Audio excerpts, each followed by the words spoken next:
¿Qué pasa cuando el mundo entero te convierte en un símbolo antes de que hayas tenido tiempo de convertirte en una persona? Hay personas que nacen en el lugar equivocado y en el momento equivocado. Y hay personas que nacen exactamente donde y cuando el América. No de los trajes de lentejuelas, ni de las mansiones, ni de los récords. Vamos a hablar del niño, del que nadie vio detrás de las luces. A un fin económico, simbólico, emocional, esa persona aprende que su valor no reside en quién es, sino en lo que produce. El filósofo Kant llamaba a esto tratar al ser humano como objeto en lugar de como fin en sí mismo. Elvis fue tratado como objeto desde los 18 años y jamás lo supo procesar. Tupelo, Mississippi, 1935. Una de las zonas más pobres del sur de Estados Unidos en plena Gran Depresión. Vernon y Gladys Presley vivían en una cabaña de 2 habitaciones que Vernon había construido él mismo con madera barata. Cuando Elvis nació, la familia no tenía dinero ni para pagar al médico. Vernon acabaría en la cárcel por falsificar un cheque cuando Elvis tenía 3 años. Gladys, la madre. Este es el personaje central de toda la historia de Elvis. Gladys Presley era una mujer que había perdido un hijo en el parto y que volcó todo el amor que tenía, todo el miedo que sentía, toda la desesperación de una vida dura y sin horizonte. A los 10 años, Gladys le regaló una guitarra a Elvis. No porque lo viera como un futuro estrella, sino porque era más barata que la bicicleta que era de ser invisible. Donde existía, donde valía. Esa ecuación, escenario igual a valor personal, lo definiría de maneras que el mundo tardó décadas en entender. 1954. Elvis tiene 19 años. Entra al Sony Studio de Memphis a grabar una canción como regalo para su madre. Sam Phillips, el dueño, escucha algo que no había escuchado antes. No exactamente jazz, no exactamente country, no exactamente gospel, algo en el medio, algo que sonaba al futuro. En menos de 2 años, Elvis Presley se convierte en el artista más controvertido de América. Las televisiones rechazan mostrar sus caderas. Los pastores piden que lo encarcelen. Los jóvenes enloquecen. Y Elvis, que sigue siendo el mismo chico tímido de Tupelo, no sabe muy bien qué ha desatado. Y aquí empieza la parte que nadie cuenta, porque la historia oficial de Elvis dice que él descubrió su estilo de forma orgánica, que era un genio natural, que simplemente era así. Pero la verdad es más complicada y triste. El estilo visual de Elvis, el pelo negro engominado, las patillas, la ropa de colores brillantes, no era una expresión auténtica de su identidad. Era una construcción. Elvis de niño se vestía con lo que había. El look que el mundo reconoce fue diseñado para vender, para provocar, para diferenciarse en un mercado. Y Elvis lo aceptó porque nadie le preguntó si quería. Erik Erikson describió la crisis de identidad adolescente como el momento crucial en que una persona decide quién es. Para que esa decisión sea auténtica, necesita espacio, tiempo y la posibilidad de equivocarse. Elvis no tuvo ninguna de las 3 cosas. A los 19 años, alguien ya había decidido quién iba a ser Elvis Presley. Y Elvis, que nunca había aprendido a decir que no a las personas que necesitaba, aceptó ser ese personaje para siempre. En 1955 aparece el coronel Tom Parker, un hombre que no era coronel ni se llamaba Tom Parker. Su nombre real era Andreas Cornelis van Kuijk. Era holandés ilegal en Estados Unidos y nunca pudo obtener pasaporte porque eso habría revelado quién era realmente. Ese hombre se convirtió en el manager de Elvis durante 20 años. Parker le dijo a Vernon Presley, el padre de Elvis, que podía hacer rico a su hijo. Y Vernon, que había pasado la vida en la pobreza, firmó, sin leer bien el contrato, sin consultar a un abogado, sin preguntarle a Elvis. Tom Parker se quedaría con el 25% de todo, luego el 50%, y en algún momento, con casi todo. Ese fue el primer momento en que alguien vendió a Elvis Presley, y no sería el último. Hannah Arendt habló de cómo los sistemas de poder se perpetúan no a través de la violencia, sino a través del consentimiento de los que no tienen otra opción. Vernon y Elvis no firmaron por ingenuidad.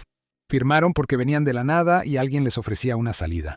Esa vulnerabilidad económica fue la herramienta con la que Tom Parker construyó una de las explotaciones más documentadas de la historia del entretenimiento. Para entender a Elvis hay que entender la América de los años 50, un país dividido, blanco y negro, literalmente, donde la música negra estaba prohibida en las radios blancas, donde el cuerpo era pecado, donde la sexualidad era algo que se enterraba bajo capas de moralidad religiosa y convenciones sociales. Y entonces llegó Elvis con sus caderas. Lo que Elvis hacía en el escenario no era coreografía estudiada, era lo que su cuerpo hacía cuando la música lo atravesaba. Elvis había crecido yendo a iglesias pentecostales negras del sur, donde el espíritu se expresaba a través del cuerpo, donde la fe era física, donde Dios te movía, literalmente. Cuando Elvis llevaba ese lenguaje corporal a un escenario blanco, estaba haciendo algo que América no podía clasificar ni controlar. Era blanco y sonaba negro. Era cristiano y parecía pagano. Era inocente y provocaba histeria sexual en miles de adolescentes.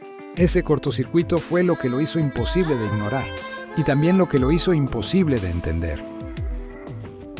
El sociólogo Stuart Hall estudió cómo ciertos cuerpos y estilos culturales se convierten en sitios de resistencia o de transgresión dentro de un sistema de poder. Elvis, consciente o inconscientemente, representaba la fusión de culturas que América quería mantener separadas.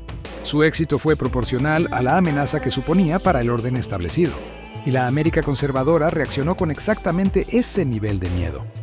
En 1959, Elvis es enviado al ejército, Alemania, y allí conoce a Priscilla Beaulieu. Ella tiene 14 años, él tiene 24. Esta relación, que hoy causaría horror inmediato, se desarrolla dentro de los parámetros de la época y con el conocimiento de los padres de Priscilla. Pero hay algo en ella que va más allá de las normas sociales. Elvis quería a Priscilla no solo como pareja, la quería como alguien que lo conociera antes del monstruo en que lo habían convertido. Alguien que lo viera sin el escenario, sin el coronel. Sin los fans, Priscilla fue la única persona en la vida de Elvis que estuvo cerca de verlo real. Y aún así, Elvis no pudo o no supo dejarse ver del todo.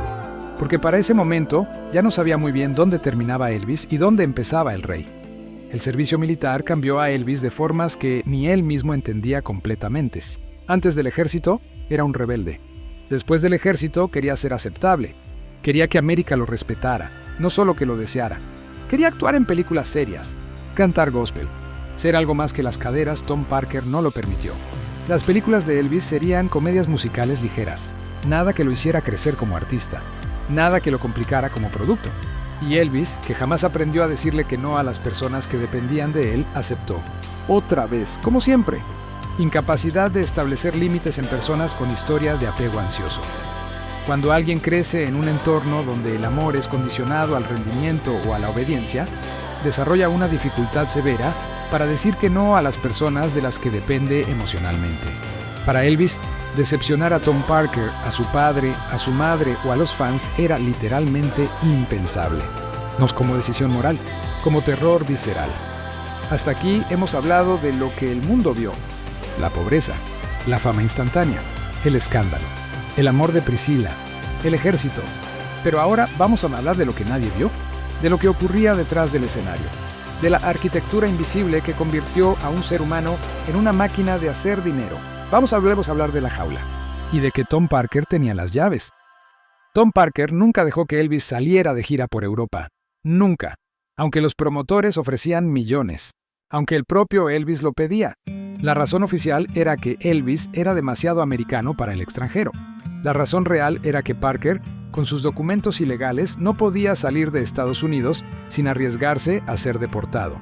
Así que Elvis tampoco salía. Parker controlaba quién podía ver a Elvis, quién podía hablarle, qué propuestas llegaban a sus manos, qué proyectos se aceptaban.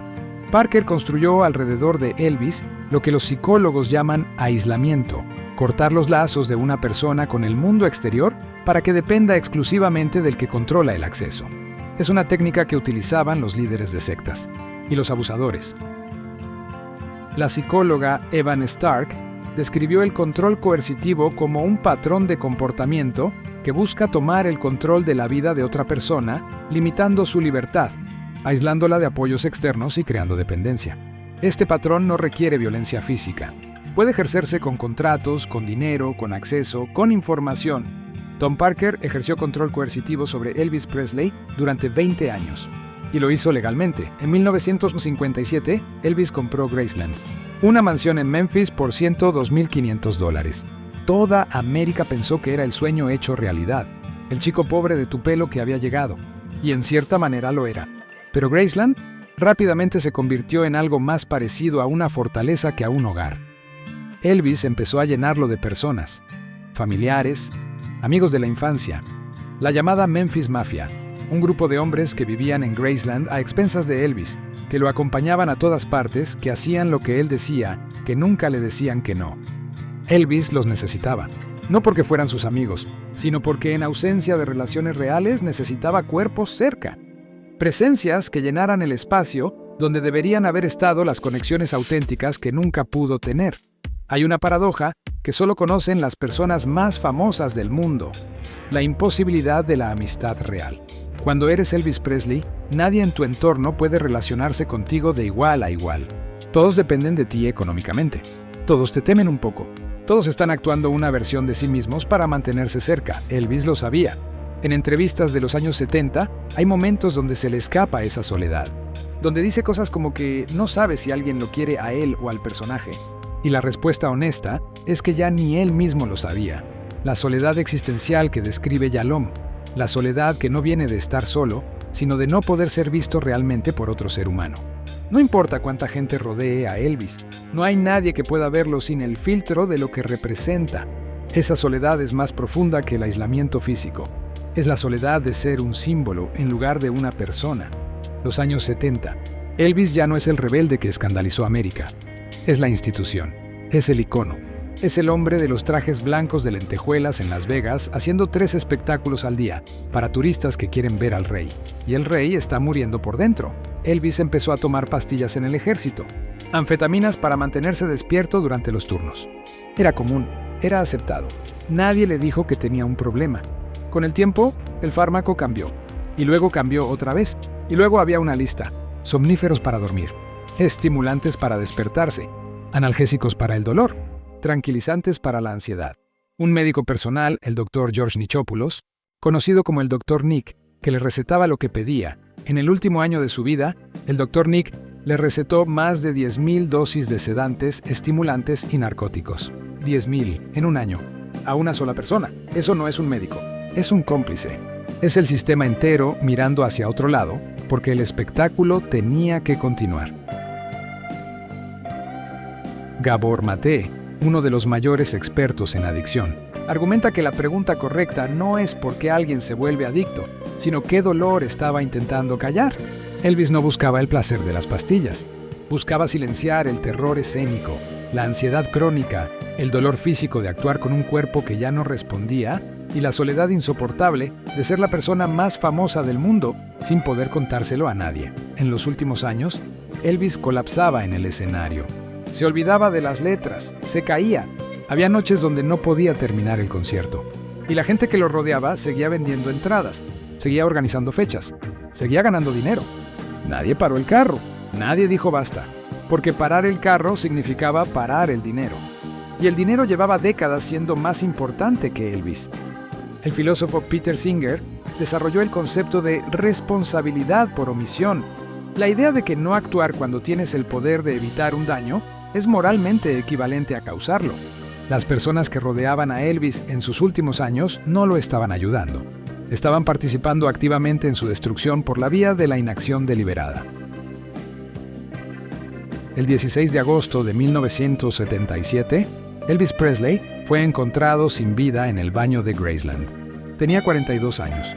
El médico forense determinó que la causa fue una arritmia cardíaca provocada por la combinación de múltiples fármacos. Había salido a jugar al squash pocas horas antes. Había llamado a su prometida para decirle que no podía dormir. Estaba preparando una nueva gira. Murió haciendo lo que siempre había hecho, intentando seguir funcionando para que nadie se decepcionara. El chico de tu pelo que nunca aprendió a decir basta. El legado oficial de Elvis es una lista de números. 1,000 millones de discos vendidos, el artista más exitoso de la historia, el rey del rock and roll. Pero hay otro legado, el que no sale en los libros. Elvis democratizó la cultura. Un chico blanco pobre del sur que amaba la música negra en una América racialmente segregada, abrió una puerta que no volvió a cerrarse. No fue solo música, fue el primer resquicio en el muro.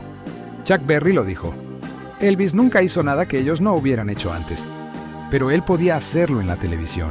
Eso también es verdad, y esa verdad es incómoda e importante al mismo tiempo. El impacto de Elvis en la cultura americana no fue solo musical. Los estudios culturales han documentado cómo Elvis representó la primera gran ruptura de la separación racial en el entretenimiento masivo. No porque fuera un activista, sino porque su cuerpo, su música y su actitud eran imposibles de clasificar dentro de los esquemas raciales del momento. El cambio cultural a veces viene de donde menos se espera. Hay una versión de Elvis que nunca existió, la que él quería ser, el actor serio que imaginaba después del ejército, el cantante de gospel que grababa en sus ratos libres, el hombre que podía decirle a Tom Parker que no sin sentir que el mundo se derrumbaba, el padre presente que Priscilla necesitaba, el hombre que dormía sin pastillas. Esa versión de Elvis fue aplastada capa a capa, año a año, por un sistema que la necesitaba ausente, porque un Elvis que se pertenecía a sí mismo era un Elvis que podía decir que no. Y eso no le convenía a nadie. La pregunta que me quedó resonando al estudiar su vida no es quién fue. Es quién habría sido si alguien le hubiera dicho una sola vez que era suficiente siendo él. Elvis no murió de sobredosis. Murió de un sistema, de un padre que firmó su vida sin preguntarle, de un manager que lo convirtió en una máquina de dinero, de médicos que priorizaron su disponibilidad sobre su salud, de una industria que tenía incentivos para que el espectáculo continuara y ninguno para que el hombre sobreviviera, igual que Michael Jackson, igual que Amy Winehouse, igual que muchos nombres que vienen después. El patrón no cambia, solo cambian los nombres en los contratos. La historia de Elvis Presley es extrema, es excepcional en su escala, pero los mecanismos que la explican no son excepcionales, son los mismos que operan en millones de personas que nunca saldrán en ningún documental. ¿Cuántas personas conoces que hacen cosas que no quieren hacer porque no saben decir que no a quien las necesita? ¿Cuántas personas viven para una imagen pública que no tiene nada que ver con quienes son en privado? ¿Cuántas personas se rodean de gente que las necesita en lugar de gente que las ama? ¿Cuántas personas usan algo, el trabajo, el alcohol, la comida, el teléfono, para silenciar un dolor que nunca han tenido el espacio de procesar? Eso no es ser Elvis, eso es ser humano. La corona que llevaba Elvis no era de oro, era de expectativas. De la expectativa de su madre de que la salvaría de la pobreza. De la expectativa de su padre de que los mantendría a todos. De la expectativa de Tom Parker de que seguiría produciendo. De la expectativa de América de que siguiera siendo el rey y él nunca se la quitó. Porque quitársela significaba decepcionar a todos. Y el terror a decepcionar era más grande que el amor a sí mismo. Si es que alguien le había enseñado alguna vez que podía amarse a sí mismo. ¿Qué expectativa llevas puesta que no es tuya? No la que tú elegiste. La que alguien puso sobre ti antes de que pudieras decidir si querías cargarla. La versión de ti que alguien necesitaba que fueras. El hijo que debía triunfar. El fuerte que nunca puede derrumbarse. El responsable que resuelve lo que otros rompen. El que siempre está disponible. El que nunca dice basta. Esa corona que llevas, la que pesa más, no la elegiste tú. Y quizás ya es tiempo de preguntarte si quieres seguir llevándola. En el Comeback Special de 1968, hay un momento donde Elvis termina una canción y mira al público en silencio durante unos segundos. No el silencio del artista que espera aplausos. Otro tipo de silencio. El de alguien que por un instante existe de verdad frente a otras personas. En ese momento, Elvis no es el rey, es un hombre. Y es el momento más hermoso de toda su carrera. Si este video te hizo pensar en algo, en alguien o en alguna versión de ti mismo, no pases a lo siguiente todavía. Quédate un segundo con eso. A veces las cosas que resuenan son las que más necesitamos escuchar. Nos vemos en el próximo.